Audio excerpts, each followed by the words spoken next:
আমরা সবাই জানি আমাদের দেশের একজন লেডি ফেরাউন ছিল, যার নাম হচ্ছে রাক্ষসী হাসিনা। 16-17টা বছর ধরে মানুষের উপরে এত জুলুম, এত অন্যায়, এত অবিচার চালালো।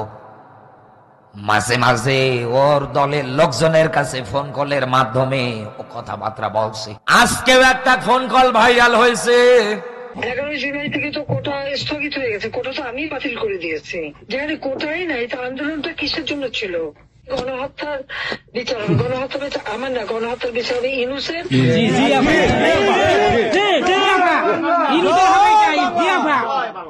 ও বলছে আমি তো সব দাবি দাবা মেনে নিলাম, এরপরে ছাত্ররা আন্দোলন করার ক্ষেত্রে বলছে মাত্র এক দফা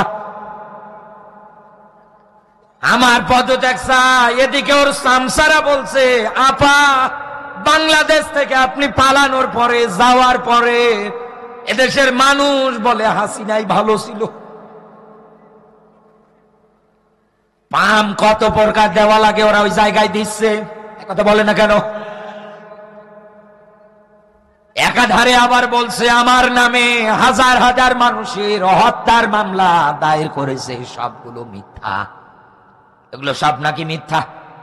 পুলিশকে নাকি কোনো বুলেটেই দেওয়া হয়নি মানুষের বুকে গুলি ছোড়ার জন্য, অথচ আবু সাইদের মতো ছেলেটাকে গুলি করে মারল কে?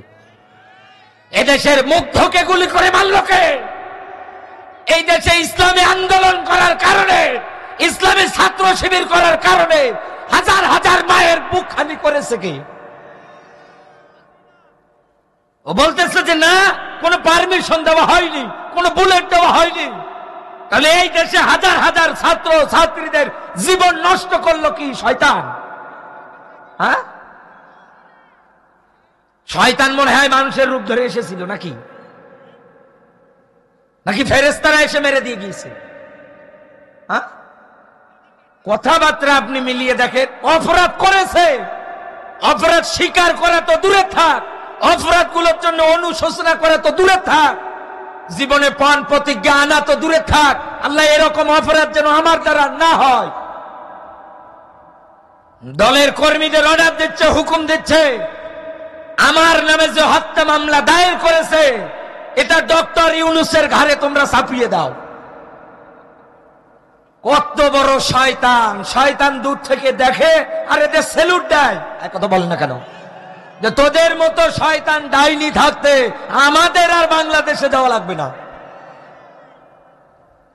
অথচ রাসূলুল্লাহ জানিয়েছেন পৃথিবীতে কোন মানুষ যদি অন্যায় ভাবে কাউকে হত্যা করে, গুম করে, অন্যায় ভাবে কাউকে যদি দুনিয়ার থেকে বিদায় করে দেয়, ও যেন তামাম দুনিয়ার মানুষদেরকে হত্যা করলো, ও যেন তামাম দুনিয়ার মানুষদেরকে দুনিয়ার থেকে বিদায় করে দিল। আয় কথা বলে।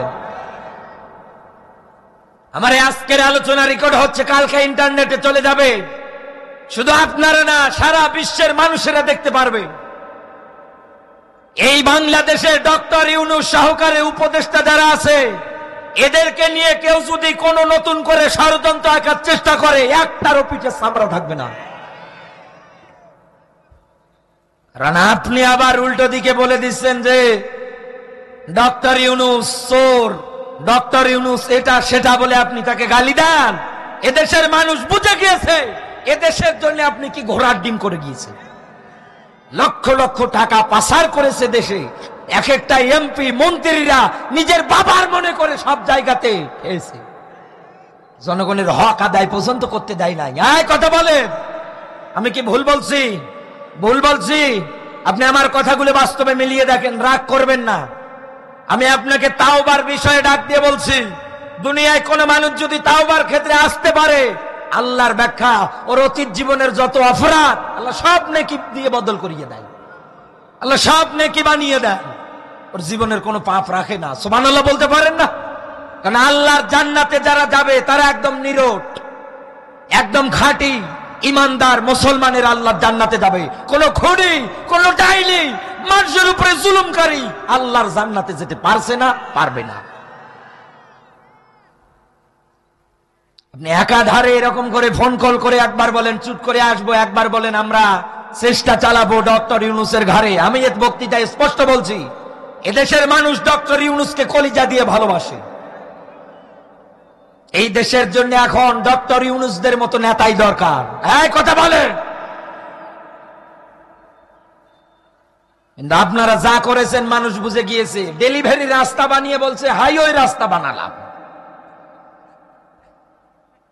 কি রাস্তা! দুপুরের খাবার খেয়ে রাস্তা দিয়ে যদি আপনি গাড়িতে একাধারে জার্নি করেন, আপনারা তো এলাকায় থাকেন, আমরা তো 64টা জেলা ঘুরি, একাধারে 64টা জেলা আমরা সফর করছি। এমনও জায়গায় এমনও রাস্তা পাই ও যেন রাস্তা না, ডেলিভারি রোড। কোন বিবেকে, কোন সেন্সে কথাগুলো বলে বলেন তো? এদেশের মানুষ আপনার বানানো আয়না ঘরে আপনাকে আটকাবে, আপনি শুধু ধৈর্য ধরে থাকেন। ইন্দুরের গর্ততে থাকলে ওখান থেকে আপনাকে টান দিয়ে বের করে আনা হবে। কি ভেবেছেন, কি মনে করেছেন বলেন তো? এই দুনিয়ার ময়দানে কোন মানুষ যদি আল্লাহর কিতাব অনুসরণ করতে চায়, আল্লাহ কিন্তু এখানে এটাই ডাক দিয়েছে, ফামান তাবিয়া হুদায়া ফালা খাউফুন। এই দুনিয়ার ময়দানে সহিফা তথা আল্লাহর হুদা যখন যাবে, এটা তোমরা অনুসরণ শুরু করে দিবা। ও পঞ্চগড়ের মুসলমানেরা, আল্লাহর কিতাব মানতে গেলে আংশিক না পরিপূর্ণ? আরো জোরে বলেন। আল্লাহর বিধান মানতে গেলে অনুসরণের দিক থেকে আপনাকে কাটছাট করা যাবে না, আপনাকে একবারে 100 মানা লাগবে। বিসমিল্লাহর বা থেকে শুরু করে সূরা নাসের সিন পর্যন্ত আল্লাহ যা দিয়েছে এগুলো আপনাকে 100 মেনে নেওয়া লাগবে। এই বাংলাদেশে কোরআনের বিধানগুলো যারা এরকম 100 মানতে গিয়েছে, আপনি মিলিয়ে দেখেন তাদের উপরে নির্যাতন, জেল, জরিমানা হয়েছে। আল্লাহ শব্দ খেলা করার জন্য দেয়নি খৌফ। খৌফ মানে সাধারণ ভয়। খৌফ মানে, এদিকে তাকান, খৌফ মানে হচ্ছে সাধারণ ভয় ভীতি। একটা মানুষ বাঘ দেখলে যেরকম ভয় করে, সাপ দেখলে যেরকম ভয় করে, এই দুনিয়ার ময়দানে এরকম যত দিক আছে, যত সাইড আছে, এইগুলোকে আল্লাহ রাব্বুল আলামিন এই জায়গার মধ্যে বুঝিয়েছে খাওয়ার ফা দিয়ে বুঝিয়েছে খাওফ। এই দুনিয়ার ময়দানে কেন আল্লাহ পাক কোরআন অনুসরণ করার ক্ষেত্রে খাউফের ব্যাখ্যাটা দিলেন? কারণ আপনি মিলিয়ে দেখেন অতীতের ইতিহাস থেকে শুরু করে এ পর্যন্ত আল্লাহর কিতাব, আল্লাহর বিধান এই জমিনে অনুসরণ করে যারা বলেছিল আলা লাহুল খুল কলাম, সৃষ্টি যার, এই জমিনে আইন চলবে তার, এ ঘোষণা দেওয়ার কারণে অতীতের এক একটা সাহাবীদের জীবনীর দিকে দেখেন, নবী রাসূলদের জীবনীতে দেখেন, রক্তাক্ত হয়েছে, মার খেয়েছে, জুলুম নির্যাতন একাধারে সহ্য করেছে। আল্লাহ ওইটাই বুঝিয়েছে কিয়ামত পর্যন্ত মানুষ এরকম দুনিয়ায় আসবে, তারা যেন কোনোদিন ভয় না করে এই জুলুম নির্যাতন, এমনকি মরণেরও পর্যন্ত